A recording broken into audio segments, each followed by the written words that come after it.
In his video from yesterday, Professor Ludwig recommends breathing in on the syllables how or ho.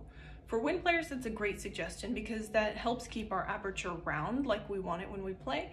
It helps us bring in a larger volume of air, and it also helps keep our throats and our voicing more open.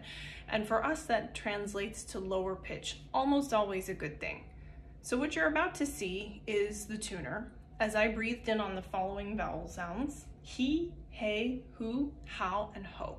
I was not watching the tuner. I didn't want to bias myself, and you're about to see these really telling results.